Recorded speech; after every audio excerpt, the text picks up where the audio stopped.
अब on spot जाके या लोगों से पर्सनली मिल के, ज़ाहिर है पॉसिबल नहीं है कि आप उसको जाके मिल के और उनके नंबर जो हैं वो आप लें और कलेक्ट करें।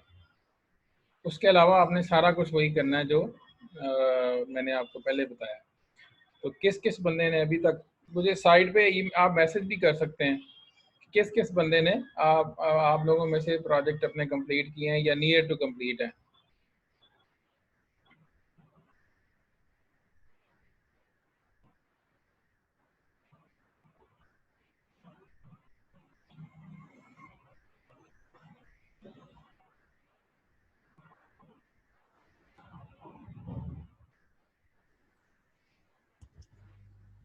कौन कौन बंदा अपने प्रोजेक्ट, आपके पास कोई इन्फॉर्मेशन है मुजम्मल कि कौन कौन लोग अपने प्रोजेक्ट कंप्लीट कर रहे हैं? नहीं सर, अभी तक किसी ने इन्फॉर्म किया तो नहीं है सर। पहले सब लोग असाइनमेंट्स में स्टक थे, तो अब ऑनलाइन क्लासेस स्टार्ट हो गई हैं। और प्रोजेक्ट का सर ऐसे ऑनलाइन हमें बिल्कुल पता ही नहीं चल रहा, आइडिया ही नहीं है कि किस तरह से बनाना है।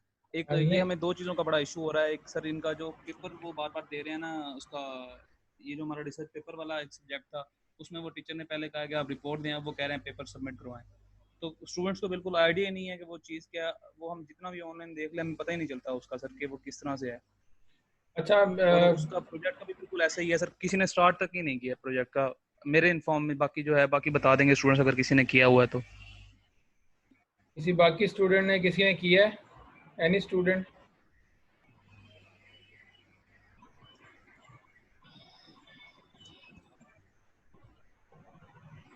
अच्छा, चले क्लास शुरू करते हैं, उसके बाद हम आखिर पे आपसे क्वेश्चन लेते हैं।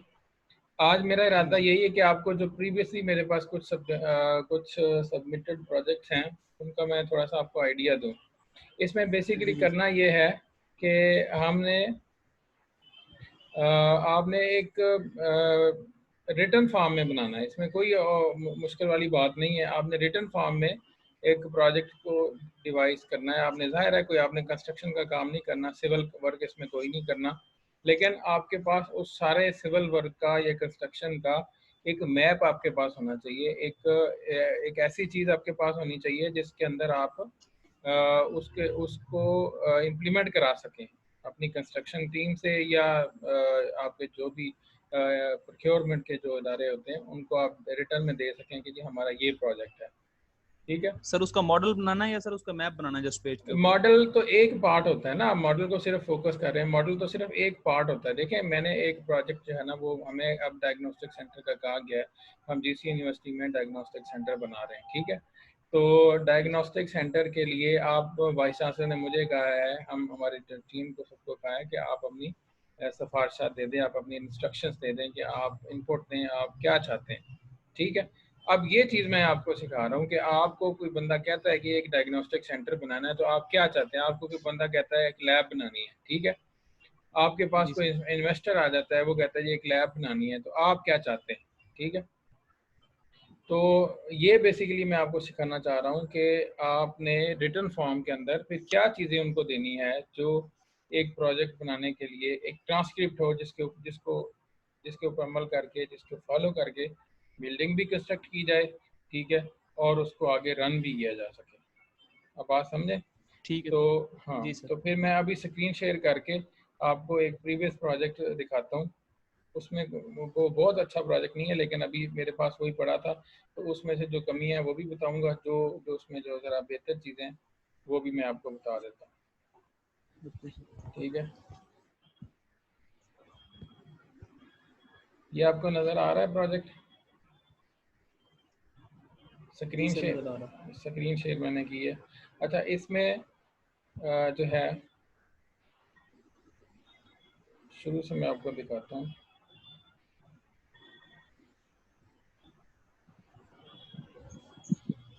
ये किसी ने नाम इसका रखा है दी प्रोफेसर लैब। ठीक है। पहली बात तो ये कि ये नाम नहीं है इतना अच्छा नाम। मैंने कहा था कि आप नाम आपके जो है ना वो साइंटिफिक टेक्निकल नाम होने चाहिए। ठीक है। तो जी इसको आप कोई भी दूसरा नाम दे सकते हैं, जैसे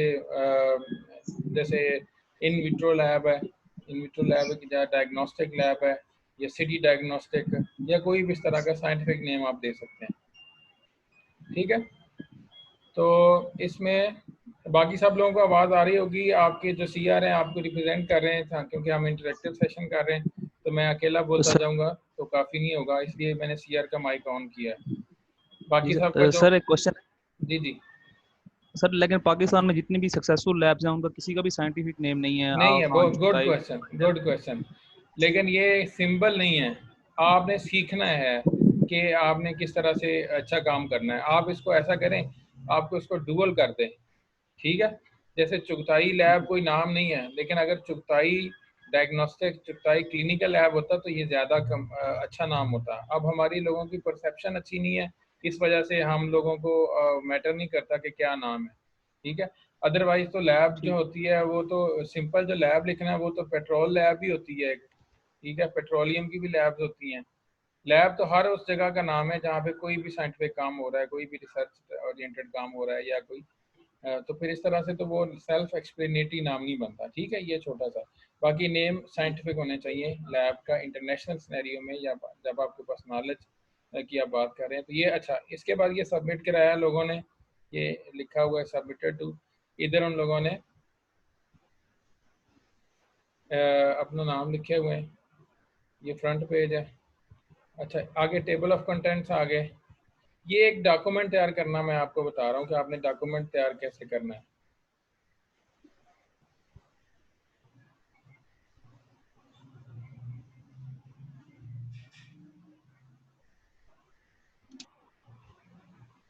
अच्छा, इसमें कंटेंट्स में आपने चीज़ें लिखनी है, लेबॉर्ट्री का ज़ाहिर address, map, structure of lab, structure area, destruction, इसकी जो स्ट्रक्चर डिस्क्रिप्शन क्या है। 3D का ज़रूरत नहीं है, अगर इन्होंने दिया हुआ है तो अच्छी बात है। क्लिनिकल मेडिकल लेबॉर्ट्री, ये सिर्फ क्लिनिकल या मेडिकल का वर्ड यूज़ करते हैं। लेबॉर्ट्री एम्स आपके क्या हैं, ठीक है। ये एक डॉक्यूमेंट की एक प्रॉपर्टी होती है कि कोई भी डॉक्यूमेंट आप बनाते हैं तो उसका डॉक्यूमेंट का एक स्कोप होता है, ठीक है। डॉक्यूमेंट का स्कोप ये होता है कि वो डॉक्यूमेंट किन चीज़ों के ऊपर अप्लाई होता है, किस पॉपुलेशन पे अप्लाई होता है, किन लोगों के लिए है, कि क्यों बनाया गया है, ये डॉक्यूमेंट स्कोप होता है, ठीक है। फिर gross laboratory requirements, gross laboratory requirements में क्या आएगा, वेटिंग एरिया आएगा, reception, report, laboratory section, store room. Sir ji, sir एक वो सब स्टूडेंट्स कह रहे हैं कि अगर आप लेक्चर रिकॉर्ड का ऑप्शन ऑन कर दें तो हम लोग लेक्चर रिकॉर्ड कर सकें आपका। रिकॉर्ड हो रहा है ये लेक्चर। सर आपकी तरफ से हो रहा है, हम तो नहीं कर सकते। सर वो कह रहे हैं कि परमिशन नहीं है होस्ट की तरफ से, आप परमिशन देंगे फिर हम सब रिकॉर्ड कर सकते अच्छा,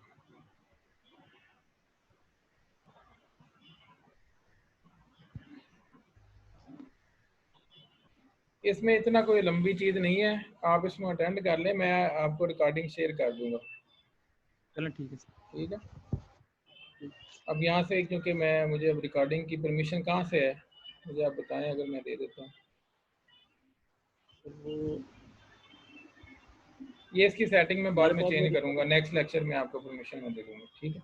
चलें ठीक फिलहाल है सर। सुने इसको, अब मैं आपको डॉक्यूमेंट शेयर कर दूँगा यार, आप कोई ऐसा मसला नहीं, आप कुछ करें सही। अच्छा, फॉर स्टोर रूम आपने देखना है, ये सारे कंटेंट्स आपके यहाँ पे लिखनी है, डॉक्यूमेंट आपको मैं शेयर कर दूँगा। आगे प्रेजेंटेशन किस तरह से करनी है, ये नीचे समरी है, तो कंप्लीट एक डॉक्यूमेंट बन गया, ठीक है।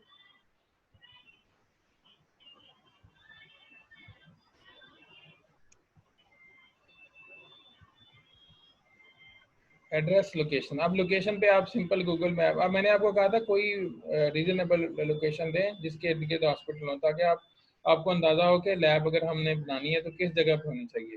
ऑब्वियसली लैब के इर्द गिर्द उसके रेफरिंग स्पॉट होंगे तो आप उसकी लैब बनाएंगे ना, अदर ऐसे तो नहीं बना देंगे कि लैब वहाँ पे फिजिबल ही ना हो, लैब की ज़रूरत ही ना हो। इसलिए आपने नक्शा देना है, आप गूगल मैप भी दे सकते हैं, रियल पिक्चर भी दे सकते हैं, दोनों दे दें तो बहुत अच्छी बात है। अच्छा, ये उन्होंने एक स्ट्रक्चर बनाया है जिसके अंदर लेबल किया हुआ है कि ये पावर सप्लाई है, यहाँ से स्टेनिंग एरिया छोड़ा हुआ है, केमिस्ट्री, ठीक है, एक डॉक्टर ऑफिस छोड़ा हुआ है, ये इस तरह से हो। देखें, इसमें एक चीज़ ध्यान में रखें, मैंने आपको ये असाइनमेंट में भी एक सिंपल सी एग्जांपल दी थी, एक लैब की डायमेंशन दी थी कि इसके अंदर आपने किस तरह से बाकी पोर्शंस को डिवाइड करना है, ठीक है। आई थिंक वो 50 50 इंटू 20 75 की थी, 75 मीटर फिट्स की। तो 50 × 75 मतलब फ्रंट उसका 50 था और 75 उसकी डेप्थ थी। उसमें से आपने डिवाइड करनी है कि एंट्री की है, साथ ऑब्वियसली आपको वॉशरूम चाहिए, लॉबी चाहिए, आपको उसके अंदर क्या चाहिए, रिसेप्शन एरिया चाहिए, सिटिंग वेटिंग एरिया चाहिए। इसके बाद वॉशरूम मेल फीमेल दो बनाने हैं, ठीक है। अगर आप नहीं दो बना सकते तो ऑब्वियसली छोटी लैब है तो एक भी काफ़ी होता है, मतलब 10 × 10 आप उसको।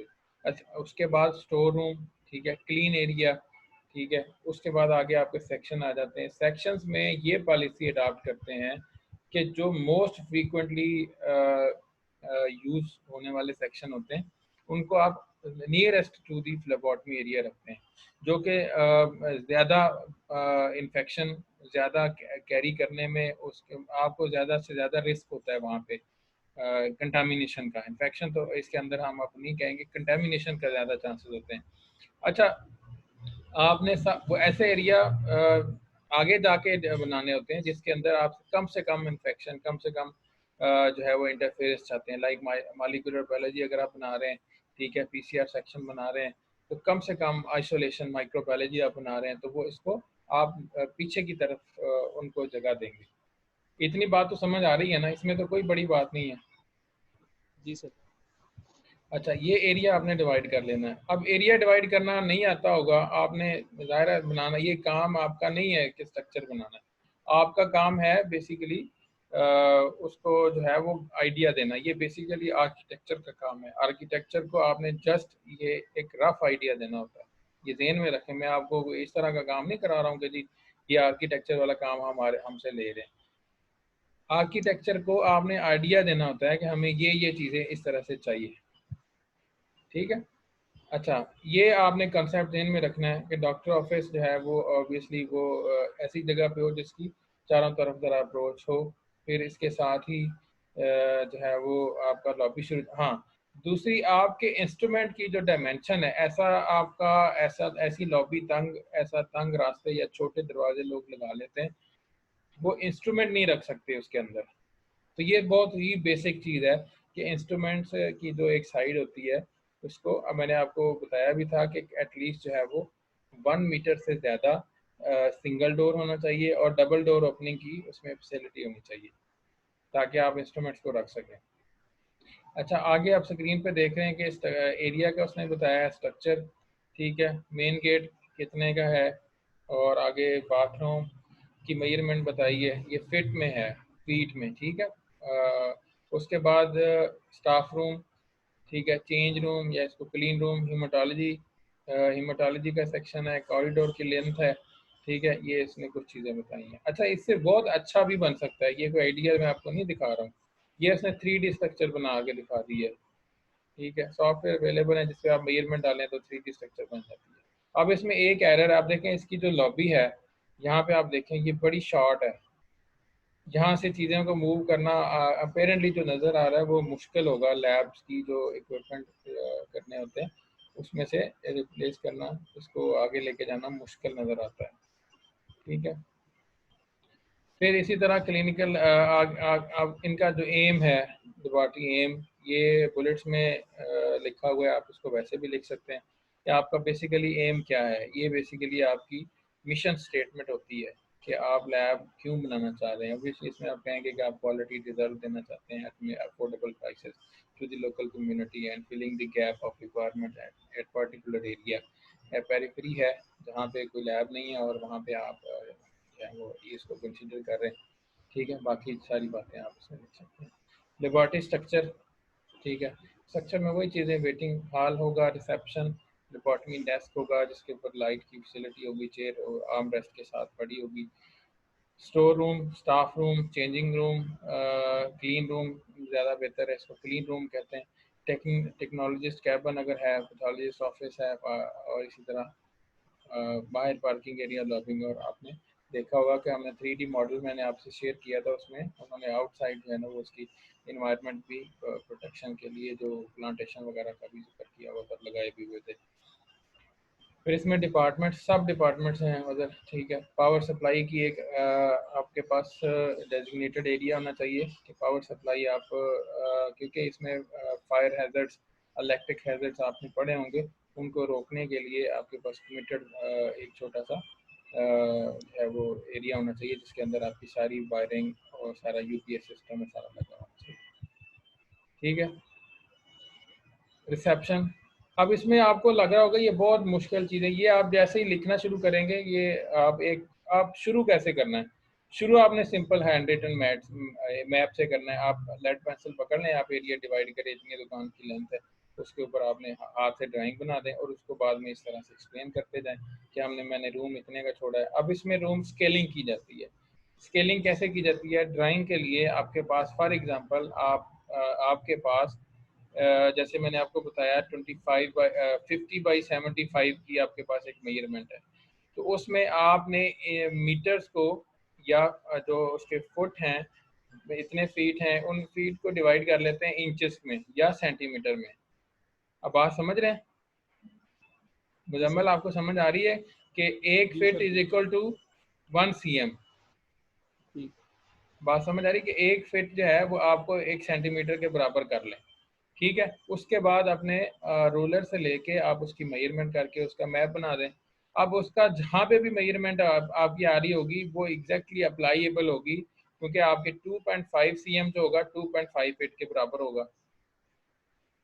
लेकिन और सर उसको हमें तो यहाँ ये आइडिया नहीं है कि रूम कितनी लेंथ होती है और ये चीजें कितनी होती है, नहीं कैलकुलेट। आपने सोचना है, आपने अंदाजा लगा लेना है, जिस जगह पे आप बना रहे हैं ना उसकी लेंथ आप डिवाइड कर लें। मैंने आपको एक आइडिया दिया है कि 50/75 फीट एक बहुत बड़ा हाल हो जाता है, आप इसको कर लें, आपसे 50/60 कर लें।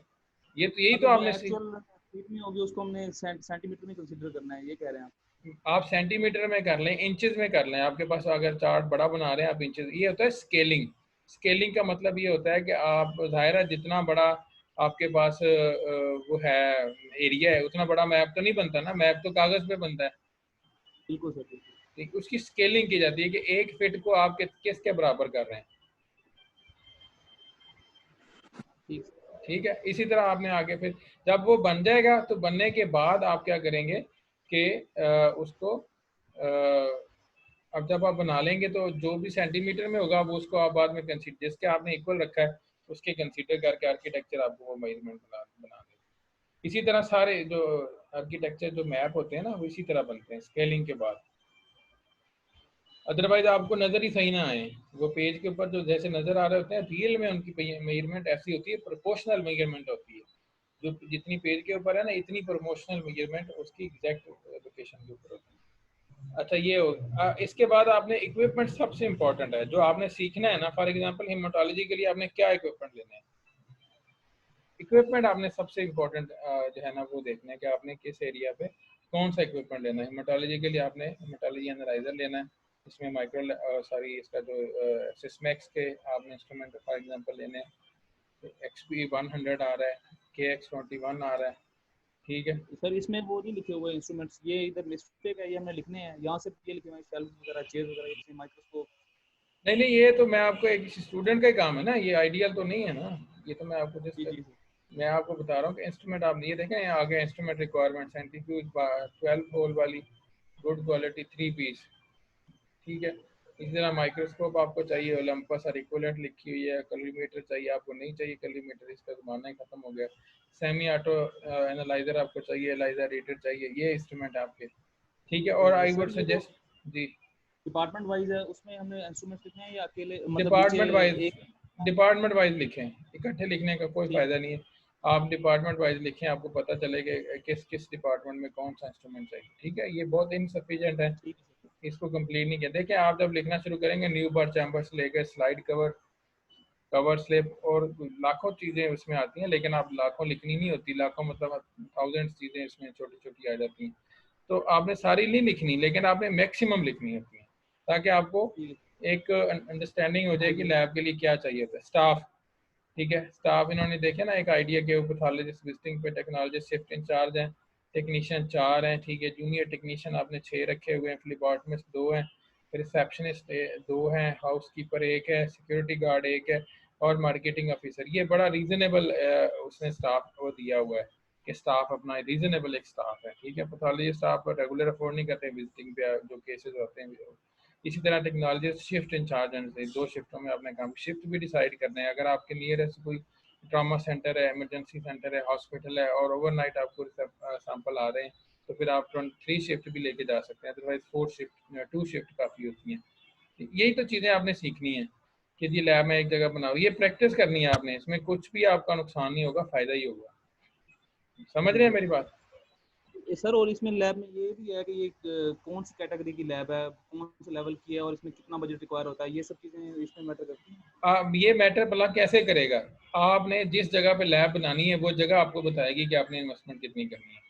आप डीएचए में लैब बना रहे हैं, ठीक है, लिबर्टी एरिया में लैब बना रहे हैं, आप किसी पोश एरिया में लैब बना रहे हैं, तो आपको इन्वेस्टमेंट भी उसी हिसाब से ज़्यादा चाहिए ताकि सर आपने। अगर एक पीएचडी के सामने लैब बना रहे हैं और जो साथ वाली लैब में वो छोटी हैं, तो क्या हम उसके कंपैरिजन में एक बड़ी लैब नहीं बना सकते ज़्यादा इन्वेस्टमेंट? क्या जो चीज़ें उधर कमी है वो उसको हम इधर पूरा करके एक अच्छी लैब बनाएं, तो उसका कोई फायदा नहीं हो सकता? नहीं नहीं, आप अच्छी लैब बना सकते हैं, लेकिन उसमें आप एक फिर भी एक रीज़नेबल इन्वायरमेंट होगी। ऐसा नहीं होगा कि आप जहाँ पे एक फॉर एग्जांपल आपने जो है वो ये 10 लाख लगाना था, आप 10 करोड़ लगा दें, ऐसा तो नहीं होता ना। जी जी सर। ऐसा नहीं होता।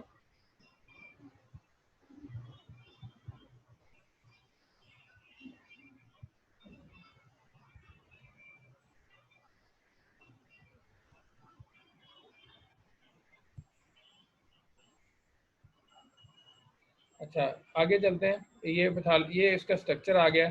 यहाँ पे पैथोलॉजिस्ट, टेक्नोलॉजिस्ट, लैब टेक्नीशियन, ये उसका एक हायरार्की आ गई है, ठीक है। ये जी सर। हायरार्की भी लिखते हैं ताकि इसका ये वाला क्या है, ये चेन ऑफ कमांड आपने पढ़ी हुई है।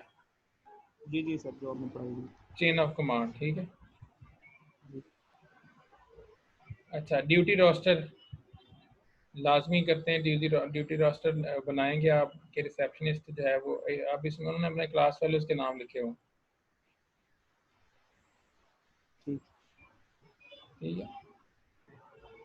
और सर एसओपीज अक्सर वो लगाना लाजमी होती हैं हर हाँ, इंस्टीट्यूट एसओपीज में, आपने बनाने हैं। वो इन्होंने नहीं लिखे हुए इसमें। इन्होंने आगे लिखे हुए हैं, आपको दिखाते हैं। डिपार्टमेंट ऑफ पैथोलॉजी, ठीक है, ये आगे परफार्मा कैजुअल लीव का, ठीक है, ये एडिशनल, ये आप एसओपीज आ गए। एसओपीज, ठीक है, एसओपीज की उन्होंने प्रोसेस लिखा हुआ है, किस तरह से एसओपीज जो है वो काम करेंगे। ये कौन कर रहा है ये सारा? पता नहीं है सर। सर ये पता नहीं चलता कि कौन ये है। पता चल जाता है, मैं अभी बताता हूँ कौन कर रहा है।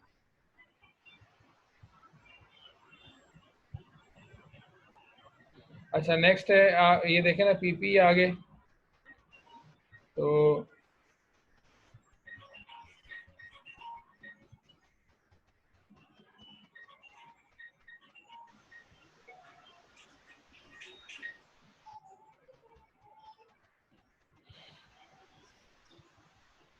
इसी तरह ये आपने एक लिस्ट बनानी है बायोकेमिस्ट्री की, जिसमें आप लॉग करेंगे अपना दिल्ली का काम, ठीक है। दिल्ली का काम आप लॉग कर सकते हैं। एसओपीज में आपने स्टेनिंग के एसओपी बनाने हैं, लाजमी स्टेनिंग के एसओपी, सारे स्टेनिंग के एसओपी होंगे। ये लिस्ट आपने देनी है टेस्ट ऑफर्ड, ठीक है, ये वैसे भी रिक्वायरमेंट है आजकल। जी सर, कौन सा?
सर आवाज नहीं आ रही सर, आपका म्यूट है माइक।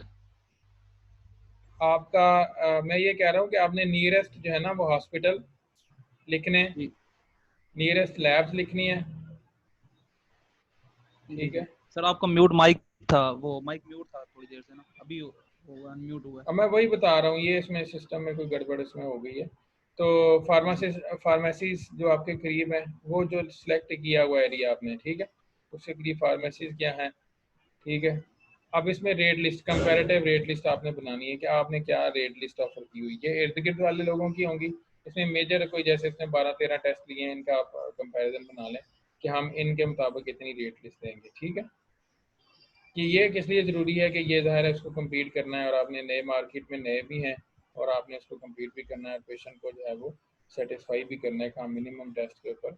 ये आपने फाइलें बनानी है, बिल्स की फ़ाइल बनानी है, ठीक है। इसके अलावा सेल शीट फाइल बनानी है, बैकअप फाइल बनानी है, डेली सेल कितनी आपने की है, वेंडर रिकॉर्ड आपके क्या हैं कि वेंडर से आपने पेमेंट जिसकी ड्यू है जिसको देनी है, ठीक है। इसके अलावा टेम्परेचर फाइल होती है कि जैसे आपकी कोई रेफ्रिजरेटर्स हैं जिसके आपने टेम्परेचर नोट करना है, ज़ाहिर है उसमें आपकी किट्स पड़ी होती हैं, तो टेम्परेचर आप किसी का फ्लक्चुएट तो नहीं कर रहा, टेम्परेचर फ्लक्चुएट होगा तो आपकी किट्स ख़राब हो जाएंगी, उसको नोट करते रहना है।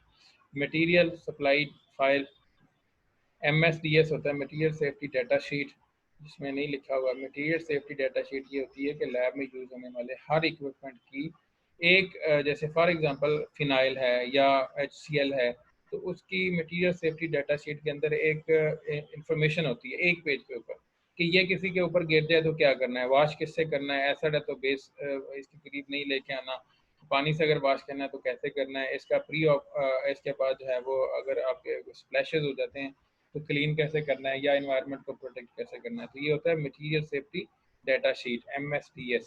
तो ये आपके पास फाइल होनी आइडियल होनी चाहिए, ये शौकत खानों वगैरह में होती है। तो हमारे बहरहाल आपको पता होना चाहिए कि MSDS क्या है। बजटिंग सबसे इंपॉर्टेंट है। आप देखें, आप बजट आपकी बात है, इसने 5 मिलियन का बजट किया है, ठीक है, 50 लाख। तो इसने जो है वो इसको जस्टिफाई करना है कि मैं किस जगह पे लैब बना रहा हूँ, और मैं 50 लाख लगा के मैं वहाँ से अर्निंग भी करूँगा। ये ना हो कि आप कह रहे कि मैंने 50 लाख लगाना है, मैंने ये मशीनें लेनी, क्या वहाँ पे यही तो आपने सीखना है कि आपने कितनी इन्वेस्टमेंट किस जगह पे करनी है। बात समझ रहे हैं, कितनी इन्वेस्टमेंट जी आपने किस जगह पे करनी है, बस ये आपने सीखना है। तो इसमें फ्री हैंड है आपके पास, जितना मर्जी आप लिखें बजट, लेकिन उसको जस्टिफाई करें कि जी मैंने इतनी मशीन सर, ये इसमें मशीन। हिस्टो के अलावा बाकी सारे सेक्शन है ना, इंक्लूडिंग मॉलिक्यूलर। हाँ, देखिए आप चाहे ना कि आप मैं मॉलिक्यूलर भी नहीं करना चाहता तो मैं अप्रिशिएट करूंगा कि आपने वाइज डिसीजन लिया है, किसी जगह पे आप PCR डायरेक्टली नहीं करना चाहते। Majority of labs direct PCR के साथ नहीं ओपन नहीं होती, ये ज़हन में रखें। ये एक नया प्रोजेक्ट होता है, ये इसको कहते हैं एक्सटेंशन। एक लैब रूटीन जी लैब जब बनाते हैं लोग, उसके बाद कहते हैं जी कि अब हम PCR पे भी जाएंगे, तो ये होती है एक्सटेंशन। सर, रूटीन लेकिन लैब में हिस्टो का क्यों नहीं होता सेक्शन? अगर मैं हिस्टो आपको का हो जाए तो हाँ मैं बताता हूँ हिस्टो वो की कम जो, होता है कंपटीशन। मेरी बात सुने, हिस्टो जो होता है ना वो वॉक इन पेशेंट के लिए बेसिकली हिस्टो का वॉक इन सैंपल कम होता है। उसकी रीज़न ये होती है कि हिस्टो लिंक्ड है सर्जरी के साथ, समझ जी आइए। सर्जरी के साथ जब हिस्टो लिंक होता है तो सर्जरी में, सर्जरी जहाँ पे होगी वो हॉस्पिटल में ही होगी, हॉस्पिटल के अंदर ही जो लैब होती है वहाँ पे हिस्टो चली जाती है ज़्यादातर। और दूसरी बात ये होती है कि सर्जरी सर्जन जो होते हैं वो ऑलरेडी उनके एक ज़ाहिर पर्सनल कॉन्टैक्ट्स होते हैं जो यूज़ करते हैं, रादर दैन, या हाँ ये होता है कि जब शौकत खानम आगा खान की एक्सेप्शन है, बाकी इसके अलावा जिसने जिससे करानी उन्हें पहले उनके उनके रास्ते होते हैं। इसलिए हिस्टो का रेफरिंग, हिस्टो रेफर कम होती है। जब रेफर कम होगी तो आप हिस्टो का सेक्शन नहीं बनाते। आप बात लेकिन सर, समझ रहे अब हैं? बड़े बड़े सिटीज हैं, उनमें भी सिर्फ 2 या 3 प्राइवेट लैब्स हैं, बड़े से उनके अलावा, बड़े सेटअप्स के अलावा 2 या 3 लैब्स हैं जो हिस्टो का काम कर रहे हैं। तो इसमें कंपटीशन तो कम नहीं है जो अपेरेंटली नजर आता है। इसका ओवरऑल ना सैंपल साइज देखें, ये एम्प्यूटेशन होती है, ये आपने बॉडी का पोर्शन उतारा होता है, इसका नंबर ऑफ सैंपल कम होता है। अब ऐसे थोड़ी है कि ये यूरिन सैंपल के बराबर हो जाएगा, ठीक है।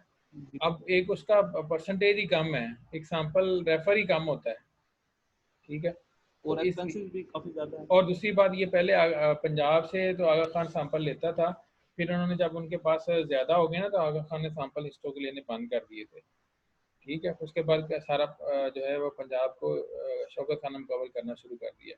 दूसरी दूसरी बात यह है कि हिस्टो की जो स्पेशलिटी है इसमें बड़ा लोग मुहतात होते हैं, इतने रिस्क नहीं लेते और छोटी जगहों से या स्मॉल लैब से कराना चाहते ही नहीं है। ठीक है ना, एक ऑर्गन रिमूव किया होता है और इतना बड़ा वो उसके ऊपर रिस्क जो है एसोसिएट होता है, इसलिए वो लोगों से लोकल जगहों से कराना चाहते ही नहीं है। अच्छा, इसमें आपने फर्नीचर लैब डिज़ाइन के लिए कुछ पैसे रखने हैं, ये सारा डिवाइड करना है, किस तरह आप डिवाइड करेंगे? फर्नीचर स्टाफ की पेमेंट के लिए पहले तो 3 4 5 माह के आप ज़ाहिर है आप इन्वेस्टमेंट फेज़ में होंगे, पे ऑफ फेज़ में नहीं होंगे। इन्वेस्टमेंट फेज़ ये कहता है कि आपने अभी इन्वेस्ट करते जाना है, ठीक है? अभी पे ऑफ आपको नहीं होगा, तो इन्वेस्टमेंट फेज़ के लिए स्टाफ की सैलरी आपके पास होनी चाहिए, ठीक है? मटीरियल्स जो आपने चाहिए, बिलिंग आपने बिल पे करने हैं, कैश इन हैंड आपके पास लाज़मी होना चाहिए, जो आप वीआर एंड टीएम को मैनेज कर सकें। इसके अलावा जो है वो एस्टिमेटेड सेल पर डे, ये आपने एस्टिमेट करनी है कि इतनी सेल के साथ इतने माह के अंदर जो है वो हम ब्रेक इवन पॉइंट पे जाएंगे कि ताकि हमारा प्रॉफिट और लॉस ज़ीरो हो जाए। प्रॉफिट हो ना, प्रॉफिट हो ना लॉस हो, हमारा एक्सपेंस बैलेंस होना शुरू हो जाए, उसके बाद आप प्रॉफिट के ऊपर जाते हैं। तो ये सारी इंफॉर्मेशन आपको पहले से डिस्कस की गई है अपने प्लान में। यहाँ तक किसी बच्चे को कोई प्रॉब्लम है तो उसके ऊपर जो है वो आप हैंड रेज करें और क्वेश्चन कर सकते हैं।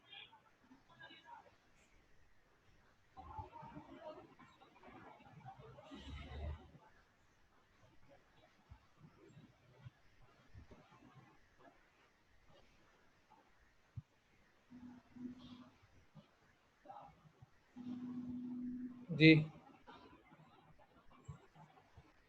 सर। वालेकुम अस्सलाम। सर जी, मतलब अभी आपकी जो असाइनमेंट है ना उसके अंदर भी एरिया जो है ना स्पेस एलोकेट करना है मुख्तलिफ थोड़ा सेक्शन। लाउड बोले। सर जो आपकी असाइनमेंट है उसमें 5th क्वेश्चन है, उसमें भी यही है कि स्पेस एलोकेट करनी है मुख्तलिफ डिपार्टमेंट को, सेक्शंस को लेबॉर्ट्री के। हाँ हाँ तो बिल्कुल। अगर हमें बनाना है तो टाइम तो सर उसकी तो सबमिशन का टाइम ये मतलब कल लास्ट डेट है। हम्म, अगर हम ग्रुप वाइज कर लें और आप मतलब ये वाला पर्सनल ना हो सके, अगर जो बच्चे कांटेक्ट में है वो अगर ग्रुप वाइज करना चाहें मिल के तो कर सकते हैं। कर लें, ग्रुप वाइज पहले भी ग्रुप में ही है। सर वो पहले वो क्वेश्चन असाइनमेंट करना तो हर बच्चे आप अपने वही ग्रुप वाला में, दे और दें, वही मैं वाला वहाँ पे बना के ट्राई कर रहा था तो वही कर लिया। वही वाला इधर जमा करा दें, ठीक है? ओके सर जी। हाँ वही वाला इधर जमा करा दें। और बताएं। सर लेकिन टाइम कम, अभी हमने ये स्टार्ट नहीं किया था ना, ये टाइम कम था, सिर्फ मैप बनाया, उसकी ये डिस्क्रिप्शन वगैरह कुछ नहीं बनाई हुई। अच्छा, सिर्फ वो एरिया लोकेट किया है मुख्तलिफ डिपार्टमेंट को एक मैप के ऊपर। सही है। लोकेशन आप चूज़ नहीं करेंगे तो आप उसके नियरेस्ट फार्मेसी कैसे देंगे, नियरेस्ट आप जो रिक्वायरमेंट्स हैं उसकी हॉस्पिटल्स हैं वो कैसे देंगे? उन्हीं ने तो आपका ये डिसाइड करना है कि आपने अच्छा किया या बुरा किया। सर फिर क्या हमें थोड़ा सा टाइम मिल जाएगा इसके लिए डिस्क्रिप्शन टाइम वगैरह है, बनाने आप के लिए? करें अभी 15 जुलाई तक टाइम आपके ओके सर पास है। जी। ठीक। सर वो असाइनमेंट का था ना कि 10 जून तक लास्ट डेट सबमिशन की, अगर हम वो वाला क्वेश्चन फिर आपको इस फॉर्म में जमा करवा दें 15 जुलाई से पहले।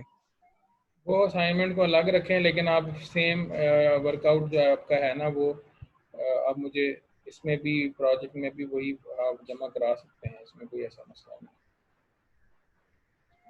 सर ठीक है, ग्रुप वाइज की कोई इशू, ग्रुप वाइज करना चाहें तो जो बच्चे कॉन्टेक्ट में। कर लें यार, ग्रुप वाइज कर लें, क्या हो गया इसमें? जो आपके ऑलरेडी ग्रुप हैं वही सारे ग्रुप में करके और इंडिविजुअल भी मुझे वही सेंड कर दें और वैसे भी वही सेंड कर दें।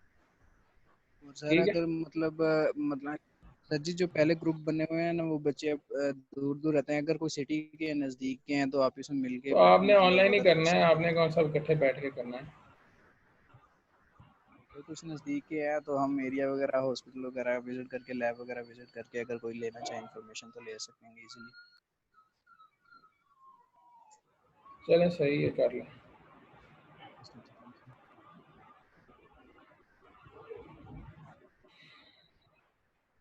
ठीक है जी, एनी अदर क्वेश्चन?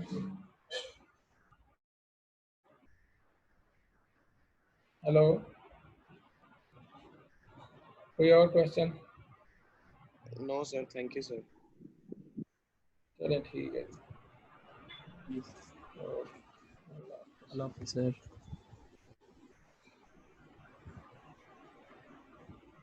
सर ये डॉक्यूमेंट शेयर कर दीजिएगा। ठीक।